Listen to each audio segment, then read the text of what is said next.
رحم اللہ من قرأ الفاتحہ. بسم اللہ الرحمن الرحیم.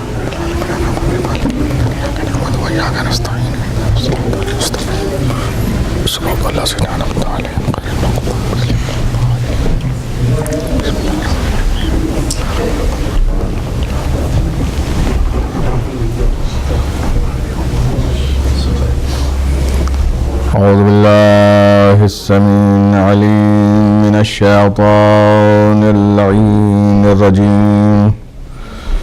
بسم الله الرحمن الرحيم. الحمد لله رب العالمين والصلاة والسلام على أشرف الأنبياء والمرسلين سيدنا ونبينا وطبيب نفوسنا مولانا بالقاسم محمد. اللهم صل على محمد وآله الطيبين الطاهرين المعصومين ولعنة الله على أعدائهم أجمعين من يومنا هذا إلى يوم الدين. أما بعد فقد قال الله سبحانه الحكيم وقوله الحق. بسم الله الرحمن الرحيم. يا أيها الذين آمنوا اتقوا الله وكونوا مع الصادقين. صلوات محمد اللهم صل على محمد وآل محمد. یہ اس آج کی 5ویں ایام عزا کی مجلس میں ایک نئی آیت کا آغاز کرتے ہوئے جس میں ارشاد رب العزت ہو رہا ہے کہ اے صاحبان ایمان تقوی اختیار کرو اور سچوں کے ساتھ ہو جاؤ. اور جس صداقت اور جس پہلو کی طرف پروردگار نے متوجہ کیا ہے اہل ایمان کو، وہ ہر انسان چاہے وہ کسی بھی قوم کا ہو، کسی بھی قبیلے کا ہو، کسی بھی نسل کا ہو، کسی بھی برادری سے اس کا تعلق ہو، یہ صداقت وہ چیز ہے کہ جو ہر انسان کے لیے قابل فخر اور قابل امتیاز ہوتی ہے. یہ صداقت کا پہلو بطور عام، یعنی عام طور پر کوئی جھوٹے سے جھوٹا انسان بھی اپنے آپ کو سچا ہی کہلوانا پسند کرے گا. ٹھیک ہے، کبھی بھی وہ یہ تسلیم نہیں کرے گا کہ اس کو کوئی حقیقت کی طرف اشارہ کرتے ہوئے کہے کہ تم کاذب ہو. اس کی وجہ کیا ہے آخر؟ اس کی وجہ تو یہی ہے کہ یہ کذب اور جھوٹ جو ہے وہ صفات رذیلہ میں سے ہے، بری صفات سے ہے، پس صفات سے ہے. اور صداقت کا تعلق جو ہے وہ صفات حمیدہ سے ہے کہ ہر اس صفت کا حامل، ہر اس صفت کا رکھنے والا قابل تعریف سمجھا جاتا ہے. یہ چھوٹی سی تعریف ہو گئی. عزیزو، ہر چیز کی ایک خصوصیت اور ایک خاصیت ہوتی ہے جس کے ساتھ اس کا تعارف ہوتا ہے. جب پھول کا ذکر کیا جائے گا تو اس کے ساتھ کیا چیز جڑی ہوئی ہے؟ خوشبو. غنچے کے ساتھ چٹک، سبزے کے ساتھ اس کی لہک، اور اسی طرح سے ہر چیز کو جو ہے پروردگار عالم نے کچھ نہ کچھ امتیاز دیا ہے جس سے اس کا تعارف ہوتا ہے. اور اگر آپ مجھے اجازت دیں تو ایک نظم ہے جو علامہ اقبال نے کہی ہے: ہر چیز کو جہاں میں قدرت نے دلبری دی، پروانے کو تپش دی، جگنو کو روشنی دی. ہر چیز کو جہاں میں، وہ اشارہ جو ہے نظم میں اسی بات کی طرف ہے کہ ہر چیز کوئی نہ کوئی خوبی لے کر اس کی طرف سے آئی ہے، اور وہی خوبی جو ہے اپنے صاحب کمال، اپنے خالق کی طرف اشارہ بھی کر رہی ہے کہ اس کا کوئی خالق ہے، اس کا کوئی پیدا کرنے والا ہے، اس کا کوئی عالم وجود میں لانے والا ہے. ہر چیز کو جہاں میں قدرت نے دلبری دی، پروانے کو تپش دی، جگنی کو روشنی دی. دیکھیے، دو علیحدہ علیحدہ چیزیں ہیں. پروانے کو تپش دی، اس کو جلنا سکھایا. کس کو؟ پروانے کو، جو شمع کے گرد جمع ہو کر جان قربان کرتا ہے. جگنی کو روشنی دی. جگنی سمجھتے نہیں؟ بہت سے نہیں جانتے ہوں گے شاید. جی، جو روشنی دیتا ہے. ایک جو ہے روشنی کا خیمہ ہے کہ جل جاتا ہے وہاں کر، اور ایک دوسرے کو منور کرتا ہے. جگنی کو روشنی دی، پروانے کو تپش دی، جگنی کو روشنی دی. رنگی نوا بنایا مرغان بے زباں کو، رنگی نوا بنایا مرغان بے زبان کو. یہ جو پرندے ہیں بے زبان ہیں, لیکن بے زبانی ہی میں وہ کمال رکھ دیا کہ ہم اور آپ جیسے ان کو سننے کے بعد خوش ہوتے ہیں. رنگین نوا, اچھی آواز دی, لیکن کیا ہے ساتھ ہی وہ بے زبان ہے. ہم بے زبان نہیں کہتے کہ ہم اس کی زبان نہیں سمجھتے, لیکن کیا اس کی زبان نہیں ہوتی؟ یقیناً زبان ہوتی ہے. اگر زبان نہیں ہوتی تو کبھی بھی جناب سلیمان کا ارشاد قرآن کے اندر نہیں ہوتا کہ ہمیں پروردگار عالم نے پرندوں کی بولیوں کا علم عطا کیا ہے. اس کا مطلب یہ بولی ہے, ان کی زبان ہے, ان کی فکر ہے, ان کی گفتگو ہے. بس سمجھنے کے لیے جناب سلیمان جیسا درکار ہو. اگر ویسا کوئی ہو, ویسا کسی کے پاس علم ہے, تو یقیناً بے زبانوں کی بھی زبان سمجھ سکتا ہے اور سن سکتا ہے. رنگی نوا بنایا مرغان بے زباں کو. جو پرندے ہیں بے زبان ہیں, ان کے اندر بے زبانی کے ساتھ ساتھ ایک وہ کمال رکھ دیا کہ جس کی وجہ سے ہر صاحب عقل, ہر صاحب شعور, ہر صاحب فن, ہر زیرک انسان جو ہے اس کی آواز کو سننا پسند کرتا ہے. رنگی نوا بنایا مرغان بے زباں کو, گل کو زبان دے کر تعلیم خاموشی دی. گل کیا ہے؟ گل کے زبان ہے, پھول تو زبان تو نہیں ہوتی. نہیں, اس کی جو پنکھڑی ہوتی ہے کھلنے کے بعد زبان کی شکل ہو جاتی ہے کہ وہاں بے زبانی تھی تو ان کی آواز میں وہ کمال لگ دیا کہ ہر صاحب شعور سننا پسند کر رہا ہے. یہاں زبان ہے گل کے, یہاں تو اس کو گفتگو کا انداز نہیں ہے. صلوات پڑھ دیں محمد اور سے بھی پڑھ دیں محمد والی.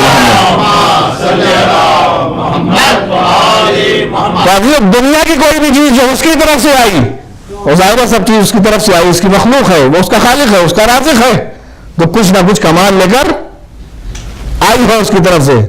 اور انسان کے اندر سب سے بڑا کمال ہے وہ کیا ہے؟ صادق اللہجہ ہونا, انسان کا سچا ہونا, انسان کا سچا ہونا. تو اب آپ تصور کیجئے کہ اگر وہ کمالات نہ پائے جائیں ان پرندوں میں جس کا علامہ اقبال نے ذکر کیا ہے, تو وہ تو بے فائدہ چیز ہے. پھول کے اندر خوشبو نہ رہ جائے تو کیا آپ اس کو رکھیے گا گھر میں؟ غنچے کے اندر وہ کمال نہ رہ جائے تو آپ یقیناً اس کو پھینک دیں گے. ٹھیک ہے, درخت کی شاخ کٹنے کے بعد میں بے رونق ہو جاتی. تو اسی طرح سے اگر انسان کے اندر صداقت نہیں ہے, سچائی نہیں ہے, تو اس کا کوئی بھی مول نہیں ہے, اس کی کوئی بھی قیمت نہیں ہے. اور اسی کی طرف اشارہ کرتے ہوئے پروردگار نے حکم دیا ہے صاحبان ایمان اتقوا اللہ, اللہ سے ڈرو, خوف خدا اختیار کرو, وکونوا مع الصادقین, اور سچوں کے ساتھ ہو جاؤ. ارشاد صاحبان ایمان سے, اور اس کمال کے ساتھ کہ تمہیں سچا بننے کے ساتھ ساتھ تمہیں اہل ایمان بننے کے ساتھ پرہیزگاری اختیار کرنا ہے, متقی بننا, سچوں کے ساتھ ہو جاؤ. یہ آیت ہی بتلا رہی ہے کہ جن کو حکم دیا جا رہا ہے وہ اور ہیں, اور جن کے ساتھ ہمیں چلنا ہے وہ اور ہیں. وہ اور ہیں, آیت ہی بتلا رہی ہے. ورنہ اگر سب کو کہہ دیا جاتا سچا تو پھر حکم کس کے لیے ہو رہا ہے کہ تم سچوں کے ساتھ ہو جاؤ, سچوں کے ساتھ ہو جاؤ. اب اس کا فرق کہاں سے واضح ہوگا؟ بس ایک چھوٹی سی مثال کے طور پر پیغمبر نے ارشاد فرمایا کہ میں تمہارے درمیان دو وزنی چیزیں چھوڑ رہا ہوں. وہی حدیث جو آپ کی خدمت میں پہلی یا دوسری مجلس میں بیان کی تھی, میں تمہارے درمیان دو وزنی چیزیں چھوڑ رہا ہوں. دیکھیے, ایک ہوتا ہے سے اور ایک ہوتا ہے میں. سے کے لیے عربی میں آتا ہے من, اور میں کے لیے کیا آتا ہے؟ فی آتا ہے. جو حجاج کرام تشریف لے گئے ہیں, اگر کسی خریداری کی نوبت چیز کی آئی ہوگی تو یہی دکان صاحب دکان سے کہا فی اندہ شے, یہ چیز ہے, یا احرام خریدا فی, یہ ہے کہ نہیں ہے. اور اگر کسی نے سوال کیا کہاں سے تشریف لائے, من امریکہ, یہ من آتا ہے سے کے لیے اور فی آتا ہے میں کے لیے. دیکھیں ذہن میں رہے کہ جن کو حکم دیا جا رہا ہے کہ تم سچوں کے ساتھ ہو جاؤ وہ اور ہیں, اور جن کے ساتھ ہونا ہے وہ اور ہیں.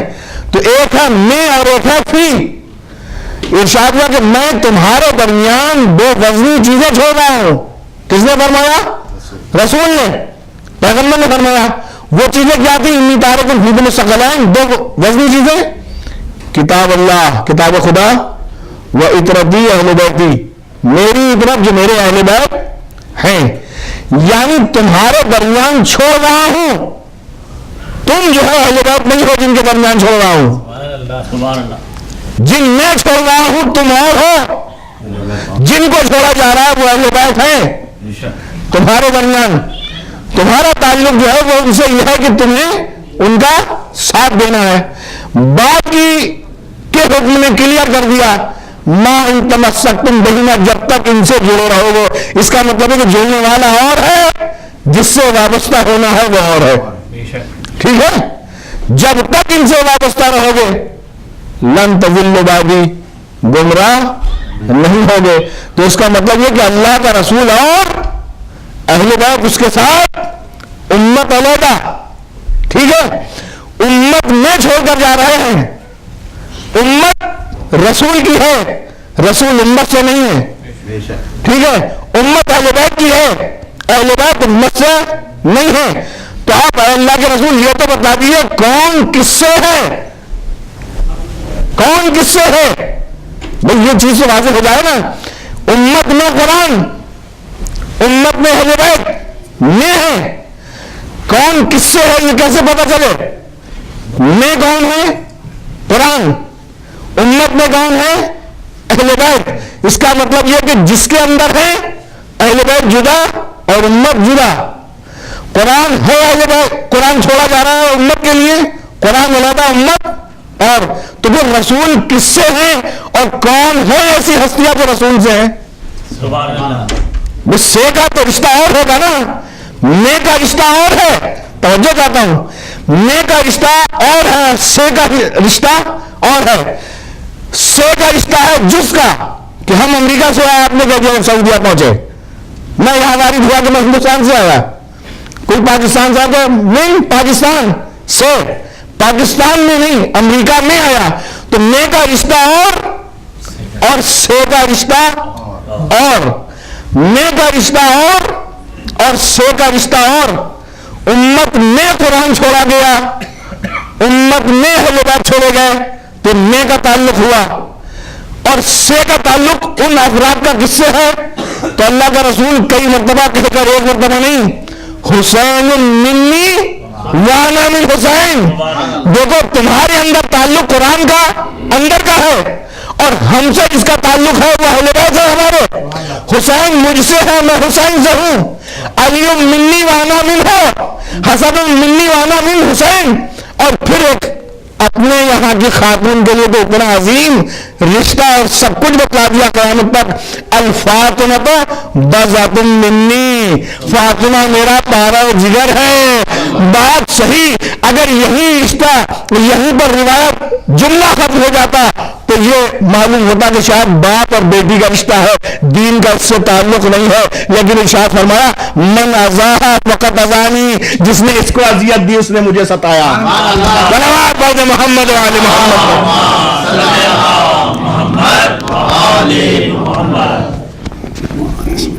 آواز بلند صلوات،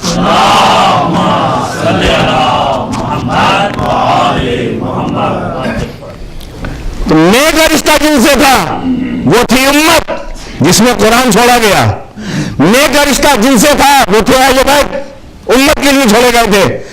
تو امت علیحدہ تھی، اہل بیت اور تھے، امت علیحدہ تھی، رسول اور تھے، اور رسول کا جس سے تعلق ہے وہ خود اس کے اہل بیت ہیں، وہ خود اس کے اہل بیت ہیں، اور ایک موقع پر نہیں متعدد موقع پر۔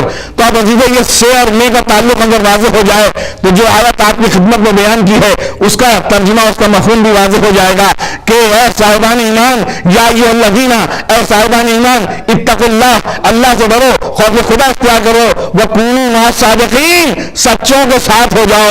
یعنی تم وہ سچے نہیں ہو کہ جن کو حکم دیا جا رہا ہے، تم عام مومنین ہو، وہ سچے اور ہیں جن کے ساتھ تمہیں چلنا ہے۔ صلوات پڑھ محمد و آل محمد،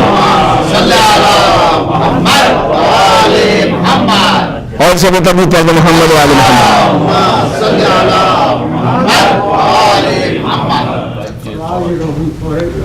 اور اس صداقت کا ذکر پروردگار نے اپنے انبیاء کے ساتھ جوڑ کر کیا ہے۔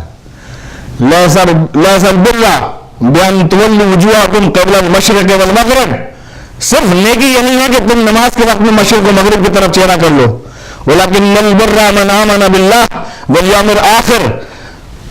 نیکی یہ ہے کہ جو اللہ پر ایمان رکھے. نیکی یہ ہے کہ جو روز آخرت پر ایمان رکھے. نیکی یہ ہے جو کتاب خدا پر ایمان رکھے. نیکی یہ ہے جو ملائکہ پر ایمان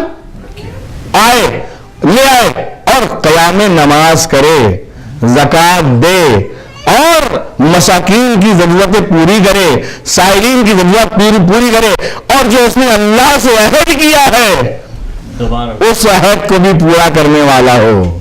جو سب سے بڑی بات ہے عہد الہی, وہ دیکھنا ہے کہ امت کس حد تک پورا کرتی ہے اور اہل بیت اس کو کس حد تک پورا کرتے ہیں. صلوات پڑھیں محمد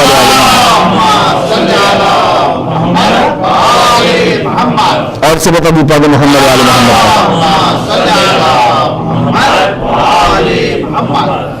تو ایک حکم ہے تو پروردگار عالم وہ پھر کون سے سچے ہیں, ان کا تعارف تو ہونا چاہیے نا.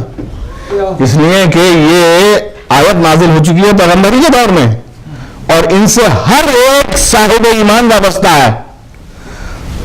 تو آئی تو ہمارے دور تک ہے, لیکن خطاب تو صاحبان ایمان جو زمانے میں تھے انہیں سے ہو چکا تھا کہ اے ایمان والو, اے ایمان والو پرہیزگار بنو اور سچوں کا ساتھ دو. سچوں کا بات یہ جملے یوں دہرا رہا ہوں کہ انشاءاللہ بات کی بات جو ہے کلیئر ہو رہا ہے. اے صاحبان ایمان, وہ لوگ جو ایمان لے آئے, سچوں کا ساتھ دو. تو ہم مانیں کس کو سچا؟ ہم کس کو سچا مانے؟ پروردگار. اور یہ دنیا جو ہے وہ یہ عالم بڑا عجب عالم انقلاب ہے کہ جہاں سچوں کو سچا کہتے ہیں وہاں جھوٹوں کو سچا بھی کہہ دیتے ہیں. سچوں کو جھوٹا کہہ دیتے ہیں, جھوٹوں کو سچا کہہ دیتے ہیں. اور آیت آئی ہے قرآن میں جس کا تعلق دین سے ہے.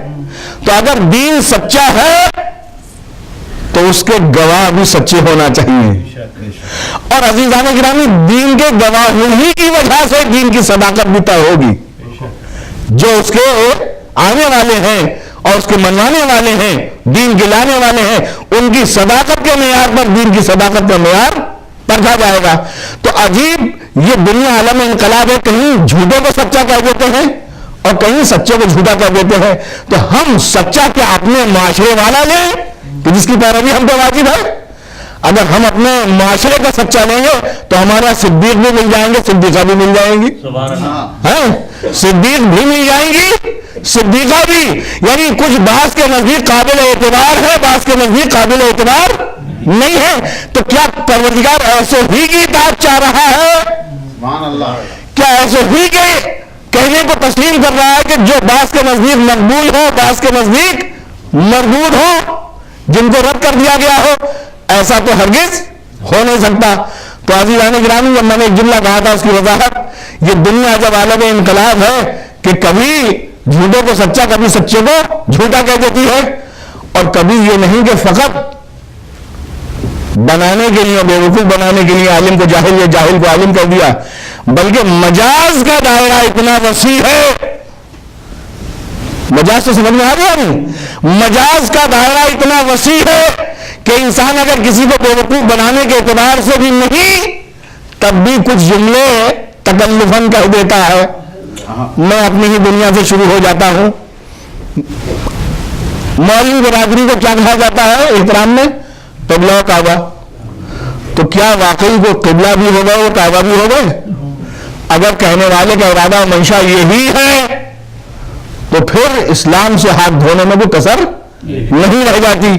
اگر کہنے والا کہے کہ قبلہ و کعبہ تو وہاں ہے, قبلہ ان کو سن تو ڈائریکٹ جب نماز پڑھی جائے, اور کعبہ وہ عمارت, تو عمارت کے تو کچھ آثار عالم میں نظر نہیں آ رہے, تو کہنے والوں کو حق ہے کہ بھائی میں نے بطور مجاز کہا ہے, بطور مجاز. یہ مجاز اور حقیقت کیا ہے؟ حقیقت یہ ہے کہ جس پرسن کے لیے جس لفظ کو بنا دیا گیا اس میں اگر استعمال ہو تو حقیقت, ہٹ کر استعمال ہو تو مجاز. شیر کے لیے لفظ شیر لائن بنا ہے جنگلی شیر کے لیے, اس کے لیے استعمال کریں تو حقیقت, اور انسان بہادر کے لیے استعمال کریں تو مجاز. یعنی بنا تھا اس کے لیے، فٹ کر دیا یہاں. یہ لفظ اگر حقیقت میں اس کے لیے استعمال ہو جس کے لیے بنا تھا تو اب قرینے کی ضرورت نہیں ہے، لیکن اس سے ہٹ کر کسی کے لیے استعمال ہو تو قرینے کی ضرورت ہے. سمجھ میں نہیں آئے گا کہ جنگلی شیر کے لیے استعمال کیا یا بہادر انسان کے لیے. تو جب بہادر انسان کے لیے استعمال ہوگا تو کہا جائے گا کہ میں نے اتنا زبردست شیر دیکھا کہ جو گن چلا رہا تھا، تلوار زنی کر رہا تھا. یہ قرینہ واضح کر رہا ہے، کلیئر کر رہا ہے کہ یہ لفظ حقیقت وہاں کے لیے تھا، مجاز یہاں کے لیے استعمال ہوا ہے، استعمال ہوا ہے. تو عزیزان گرامی یہ جو بہت سے کہتے تھے قبلہ و کعبہ، تو یہ احترام میں حقیقت میں نہیں، بشکل مجاز یہ بات کہی جاتی ہے. ایسے ہی کسی کو سچا کہہ دیا جاتا ہے. یہ تو ہو گئی ہمارے معاشرے کی بات. عزیزان گرامی اگر ہم اور آپ کہیں تو دوسری بات ہے. یہ جو کہہ رہا ہے کہ سچوں کے ساتھ ہو جاؤ، یہ کہہ رہا ہے خدا، سبحان اللہ. یہ کہہ رہا ہے خدا. اور ہم آپ اس معاشرے میں مسلمان کسی کو کہیں تو ان سے خود ان کی صداقت کی دلیل پوچھیے کہ آپ جب کسی کو سچا کہہ رہے ہیں، صدیق کہہ رہے ہیں، صدیقہ کہہ رہے ہیں، تو خود آپ کی صداقت کی دلیل کیا ہے؟ جب خود انہی کی صداقت کی دلیل نہیں ملے گی تو جس کو وہ ٹائٹل دے رہے ہیں وہی کب ثابت ہوگا؟ سبحان اللہ. صلوات پڑھو محمد و آل محمد. اور سے بتا بھی پڑھو محمد و آل محمد.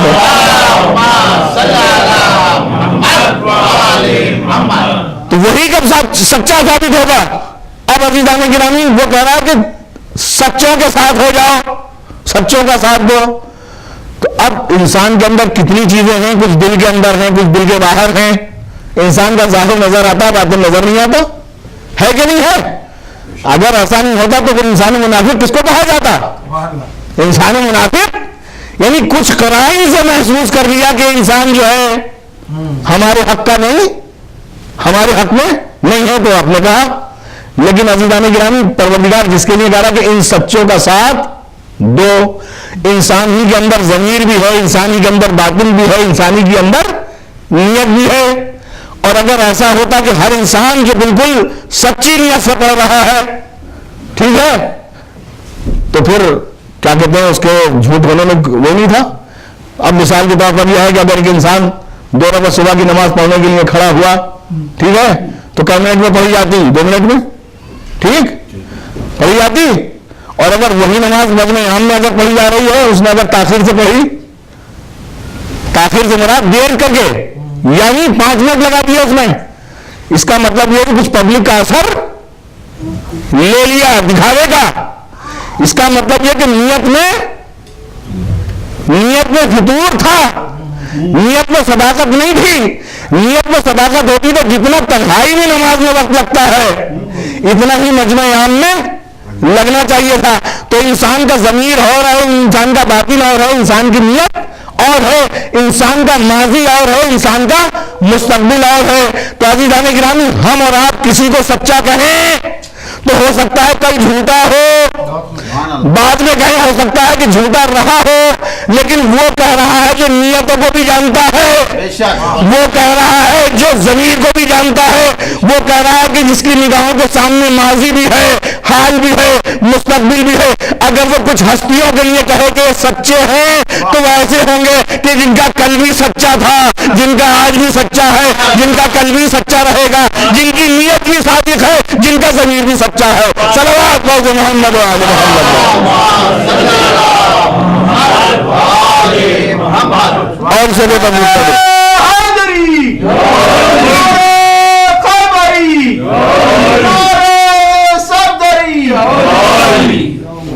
جن کے لیے وہ کہہ رہا ہے کہ ان کا ساتھ دو. تو دیکھیے پہلے والی کہ میں اور ہے اور سے اور ہے. تمہارے درمیان قرآن چھوڑا، تم قرآن نہیں ہو، نہ قرآن تم ہو. تمہارے درمیان اہل بیت چھوڑے، تم اور ہو، اہل بیت اور ہیں.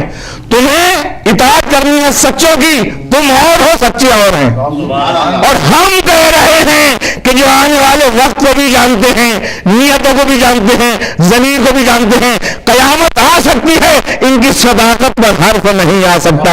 صلوات پڑھ دیں محمد و آل محمد پر. نہ ان کی صداقت پہ حرف آ سکتا ہے، نہ ان کی امانت پر فرق آ سکتا ہے، نہ ان کی عدالت پر فرق آ سکتا ہے. زمانہ گزر گیا، تہے تیز کر دیے گئے، لیکن آج تک کوئی جھوٹا ثابت نہ کر سکا. صلوات پڑھ دیں محمد و آل محمد. آج تک کوئی جھوٹا ثابت نہ کر سکا کہ کل یہ کہا تھا آج یہ کہہ رہے ہیں، بلکہ انہوں نے تو جو پیشن گوئیاں بھی کی تھیں آنے والے زمانے میں ثابت کر دیا کہ وہ سچی ثابت ہوئی.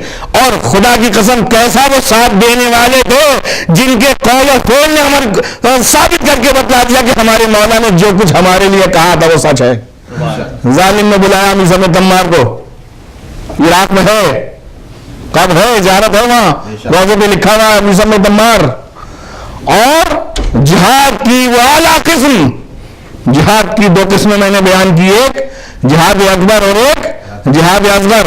اور ایک جہاد جو سب سے اعلیٰ ہے وہ بھی جہاد نفس میں شامل ہے کہ افضل الجہاد، پیغمبر کا ارشاد ہے افضل الجہاد کلمۃ حق عند سلطان الجائر. سب سے بڑا جہاد یہ ہے کہ ظالم بادشاہ کے سامنے کلمہ حق کہہ دیا جائے، حق کی بات کہہ دی جائے، یہ سب سے بڑا جہاد ہے. بلا لیا ظالم نے میثم تمار کو، تم اپنے آقا کی تعریف کرتے ہو، تمہیں سزا دی جائے گی. کہ اس سزا کا تو میں انتظار ہی کر رہا ہوں، کہ میں اس سزا کا انتظار کر رہا ہوں کہ تم محبت دل سے نہیں نکالو گے، ایسا ہو نہیں سکتا. کہ جانتے ہو حشر کیا ہے؟ حشر کیا ہوگا؟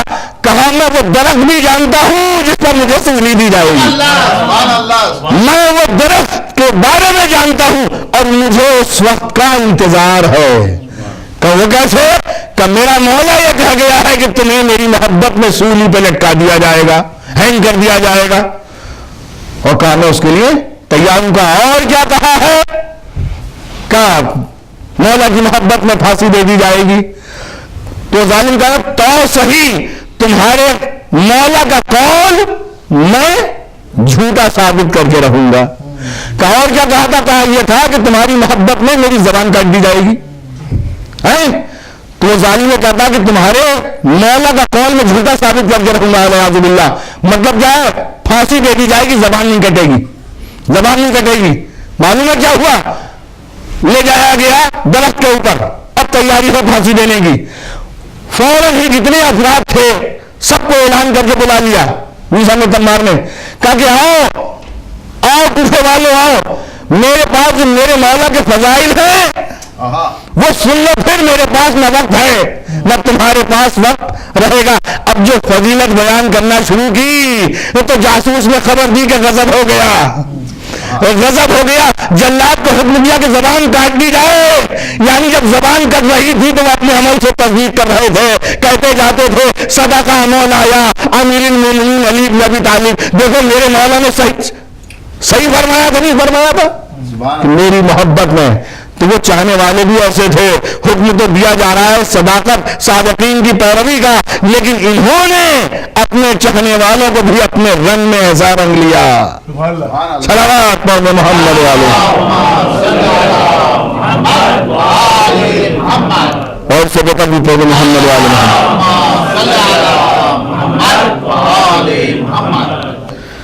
تو کبھی کبھی مجاز میں کہا جاتا ہے اور مجاز کی گنجائش ہے کہ ہاں بھائی کسی کو قبلہ کعبہ کہہ دیا، کسی کو جناب محترم کہہ دیا، ٹھیک ہے، لیکن یہ دنیا کے اندر گنجائش ہے. پروردگار عالم جس کو صادقین کہہ کر پکار رہا ہے اس کی یہاں ذرہ برابر بھی اس کے کریکٹر میں، اس کے کمال میں اتنا بھی فرق نہیں آ سکتا. ایسا نہیں ہے کل صاحب کمال نہیں تھا آج صاحب کمال ہو گیا، یا آنے والے وقت میں صاحب کمال ہو جائے گا. نہیں، جو صاحب کمال ہماری نیت میں ہے وہ رہے گا. وہ کبھی بھی ایسوں کی اطاعت کے بارے میں حکم نہیں دے سکتا جو کل سچے تھے اور جھوٹے ہو جائیں، یا سچے ہیں کل جھوٹے ہو جائیں، بلکہ کل سچے تھے، سچے ہیں اور سچے رہیں گے. اب عزیز دوسرا پہلو اور خطاب اہل ایمان سے ہے، صاحبان ایمان. اے ایمان والو. اور کب آیت نازل ہوئی ہے؟ دور پیغمبر میں. وہ قرآن دور پیغمبر میں 23 سال کی زندگی میں مکمل ہو چکا تھا. اے اہل ایمان، اللہ سے ڈرو، تقوی اختیار کرو، سچوں کے ساتھ ہو جاؤ. تو اس آیت میں اہل ایمان کہہ کر اس زمانے کے مسلمانوں کو بھی پکار لیا، بعد والوں کو، اور جو قیامت تک ہوتے رہیں گے ان کو بھی. اے ایمان والو، سچوں کا ساتھ دو. یعنی جن کو پکارا ہے وہ لاتعداد جو قیامت تک ہوتے رہیں گے، اور جن کی اطاعت کرنا ہے وہ گروہ محدود ہے. سبحان اللہ. وہ گروہ موجود ہے.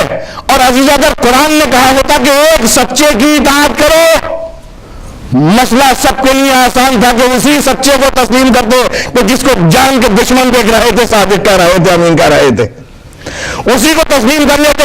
لیکن جمع کے الفاظ ہیں کہ کونوا مع الصادقین، سچوں کے ساتھ ہو جاؤ. تب ایک ایسی جماعت ڈھونڈنا پڑے گی. صاحبان عقل نے طریقہ بتلایا پرکھنے کا کہ دیکھو، اگر اکثریت میں، اگر اقلیت میں اختلاف ہو، توجہ کیجیے گا، اگر کم افراد کے درمیان اختلاف اور رائے پایا جائے کسی گروہ میں، تو سمجھ لیجیے گا کہ جھوٹے بھی شامل ہیں، سچے بھی شامل ہیں. اور اس سے بڑے سرکل میں، اکثریت میں، قول و فعل میں اختلاف نہ ہو تو سچے ہیں. تو عزیزو، ایک فروع دین کے مسئلے میں ہم نے دیکھ لیا 4 مسئلے تھے، 4 طریقے نماز کے ہو گئے، لیکن ہمارے یہاں خدا کی قسم بارات ہو، سب نے ایک ہی طریقہ نماز تعلیم کیا ہے. صلوات پڑھو محمد و آل محمد. نعرے حیدری، نعرے خیبری، نعرے صفدری. جو 4 ائمہ کے درمیان ان کی تھوٹ لیجئے، طریقہ نماز اصول میں نہیں ہے، فروع میں طریقہ نماز ہی میں اختلاف. ٹھیک ہے، ہاتھ آگے سے، سائڈ سے، ناف کے اوپر، ناف کے اتنے طریقے آ گئے. لیکن عزیزوں، ہمارے کی تعداد کتنی ہے؟ وہ 12 تو امام ہے، معصومین کو شامل کر لیجئے، چوتھا تعداد. کسی ایک نے بھی کیا طریقہ نماز میں اختلاف بتلایا؟ جو شروع سے کہتے رہے ہیں. اور عزیزوں، بنیادی مسائل میں تو ہمارے یہاں خدا کی قسم مراجع کے یہاں بھی اختلاف نہیں ہے. مراجع کے یہاں بھی اختلاف نہیں ہے. اختلاف نہیں ہوتا ہے کہ جس حکم کے بارے میں کلیئر حدیث اور روایت نہیں ملتی، نہیں ہوتا ہے بس اختلاف. جہاں حدیث کا سورس صحیح چلا رہا ہے اپنے سند کے اعتبار سے، وہاں کسی مجتہد نے بھی اختلاف نہیں کیا ہے. صلوات پڑھو محمد و آل محمد. اور کل کی مجلس کے آدھے عنوان سے یہیں سے جوڑتا ہوں کہ اختلاف کی وجہ کیا تھی.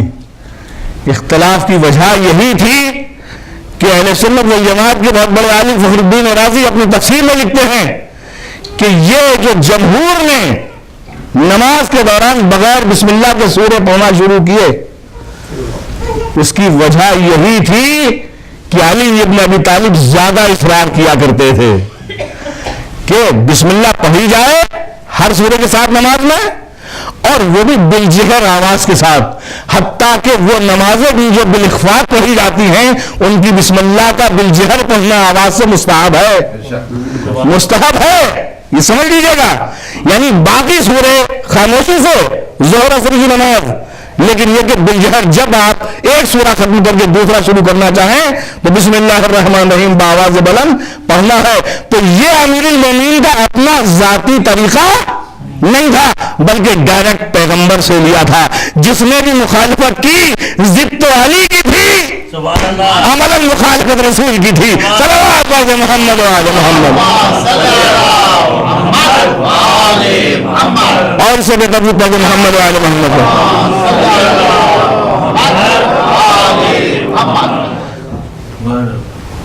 بھائی بظاہر کہ ہم ان کی مخالفت کر رہے ہیں، لیکن ان کا تو اپنا طریقہ نہیں تھا. وہ تو خود تابع تھے پیغمبر کے، خود فخر کیا کرتے تھے نا عبد من عباد محمد، محمد کے غلاموں میں سے علی غلام ہے. میں ان کا ایک شاگرد ہوں، لیکن دشمنی کیا کی گئی کہ ہم ان کے آثار کو مٹائیں. اور فخر رازی میں جس تفسیر کا حوالہ ہے وہ کہتے ہیں کہ یہ اس لیے کی حرکت بعد والوں نے محون لآثار علی، علی کے آثار دنیا کی نگاہوں کے سامنے نہ آئیں، مٹ جائیں. مقصد بظاہر یہی تھا، لیکن بباطن عمل رسول سے مخالفت تھی. اور جب یہ بھی تاریخی واقعہ ہے کہ یزید کی بیعت کے لیے امیر شام آئے اور مدینے میں آنے کے بعد میں تو اسی طریقے پر نماز پڑھی جو شام میں بغیر بسم اللہ کے تھی. بسم اللہ نہیں پڑھی جاتی جمہور میں، اور نہ دوسرے سورے کے پہلے پڑھی جاتی ہے. تو وہ ایک مرتبہ اسی طریقے سے نماز پڑھی گئی جو شام میں رائج ہو چکا تھا، مخالفت علی بن ابی طالب میں طریقہ کار. تو نماز کے تمام ہوتے ہی لوگوں نے کہا سرقت آیت من القرآن، تم نے قرآن کی ایک آیت کی چوری کر لی. اس لیے کہ مدینے میں اصحاب اسی طریقے پہ پڑھتے تھے کہ جو طریقہ پیغمبر کا تھا، اور شام کی نماز اس طریقے کی تھی. اب حق اور باطل کا فیصلہ خود کر لیجئے کہ عالم جمہور میں کون سی نماز آج پڑھی جا رہی ہے. صلوات پڑھنے محمد و آل محمد، اور سے بتبی پڑھ محمد و آل محمد. تمہیں دیکھنا یہ ہے کہ تمہارا عمل کن سچوں سے جوڑ رہا ہے، کن پیغمبر کے چاہنے والوں سے جوڑ رہا ہے. تو اب دیکھیے یہ دیکھنا ہے کہ وہ ایک پوری جماعت، اس کی تفصیل انشاءاللہ بعد کی مجالس میں آئے گی، وہ ہیں کون سچے سب. پیغمبر کو تو دنیا جانتی تھی. پیغمبر کی زیادہ مخالفت جب ہوئی جب قولوا لا الہ الا اللہ فتفلحوا کہا، لیکن اس سے پہلے جتنے معاملات کفار و مشرکین کے ساتھ تھے سب بالکل عادلانہ، سب سمجھتے تھے کہ یہ بالکل ہی معتبر ہے. بعد میں جادوگر کہا ہے، اس لیے کہ شب ہجرت جس کو قتل کرنے کے لیے آیا تو انہیں کی امانتیں پیغمبر کے یہاں رکھی تھی، پیغمبر کے یہاں ان کی امانتیں رکھی ہوئی تھیں، اور وہ اپنے عمل سے ثابت یہ کر رہے تھے بھائی کوئی طاقت نہیں ہے کہ لائیے ضرورت پڑ رہی ہے دے دیجیے. جب کبھی ایسے معاملات ہوتے ہیں کہ حالات بگڑنے والے ہیں تو ایک پارٹی دوسرے پارٹی سے اپنا حساب چکتا کر لیتی نہیں کر لیتی بھیا ہمارا بینک ہے یہ سب معاملات ہو جائیں. وہ جان رہے تھے کہ ہر قبیلے سے ایک آدمی لیا تھا پیغمبر کی شہادت کے لیے، مگر اس سے پہلے ان کا عمل نہیں ملتا کہ کوئی مانگنے کے لیے آیا ہو کہ ہماری تلوار رکھی ہوئی دے دیجیے، ہمارا اتنا پیسہ رکھا ہوا دے دیجیے. آخر وجہ کیا تھی؟ یہ ان کا عمل بتلا رہا تھا کہ ہم اپنے معیار سے گرنے کے بعد ان کی شہادت تک پہنچ سکتے ہیں، قتل کرنے کا ارادہ کر سکتے ہیں، لیکن یہ قصداً امانت میں خیانت نہیں کر سکتے. اور عزیزان گرامی بہادر کی تو ضرورت تھی ہی شب ہجرت، کیا نہیں جیسا بہادر چاہیے تھا، لیکن دوسری بات یہ ہے کہ ایک ایسا امین بھی چاہیے تھا، ایک ایسا امین بھی چاہیے تھا. بہادری کہنا تو بظاہر جذبات کی حد تک ہے، لیکن امین ایسا چاہیے تھا کہ کل مشرکین یہ نہ کہیں کہ جس کی امانت پہ بھروسہ تھا اس نے امانتیں خطرے میں ڈال دی. اور یہی کہا کہ دیکھو سب کی امانتیں چکانے کے بعد 3 دن بعد وہاں ملنا، اور سب کی امانتیں چکتا کیا آپ نے، سب کا حساب صاف کیا. بہادری کے ساتھ ساتھ بہادری کی زیادہ ہی ضرورت نہیں تھی کہ یہاں تلوار تو چلنا نہیں تھی، لیکن امین ہونے کی ضرورت تھی. تب پیغمبر کے بعد ایک ایسا امین گروہ ہونا چاہیے.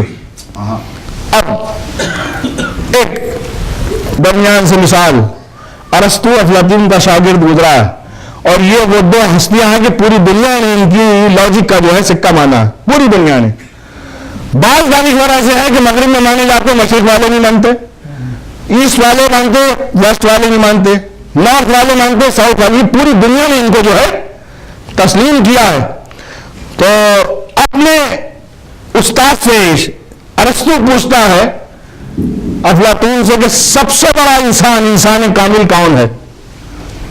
کس کو کہیں انسان کامل؟ تو اس نے ایک جملے میں تعریف کی ہے کہ انسان کامل وہ ہے جو تولید مثل کر دے، اپنے شاگردوں کو بھی اپنے فالوورز کو بھی اپنے جیسا بنا دے. تولید مثل ایک جملے میں کہہ دیا کہ تولید مثل.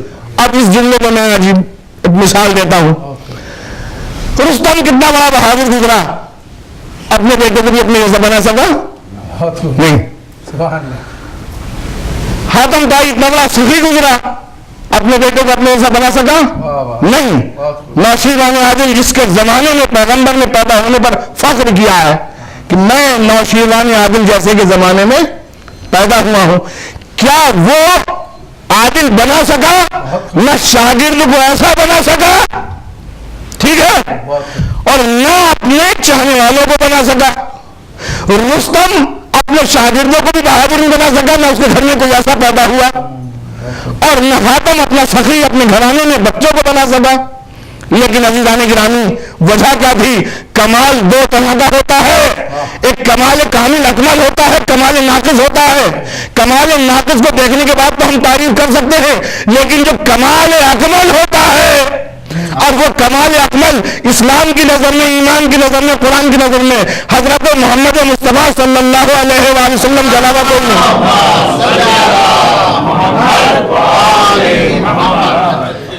پیغمبر کے علاوہ نہ قرآن کسی کو تسلیم کرتا ہے کامل مکمل انسان، نہ ایمان تسلیم کرتا ہے، نہ اسلام تسلیم کرتا ہے.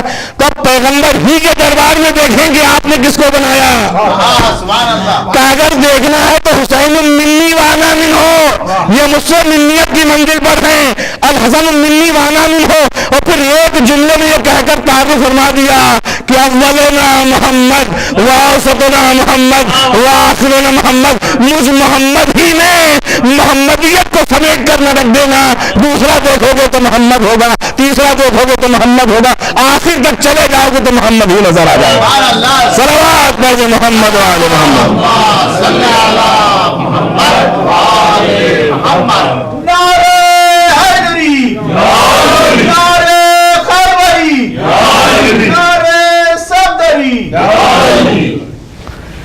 کہ ایک کے بعد دوسرا، دوسرے کے بعد تیسرا، اور تیسرے کے بعد چوتھا، اور پھر جب آخری حجت کے بارے میں آپ سے پوچھا گیا کہ آخری حجت وہ کیسا صاحب کمال، تو جیسے پیغمبر کے لیے ہے کہ پیغمبر میں ہر نبی کا معجزہ تھا، تو آنے والی آخری حجت، حجت العصر ارواحنا له الفدا میں ہر امام کا کمال موجود ہوگا آخری حجت میں.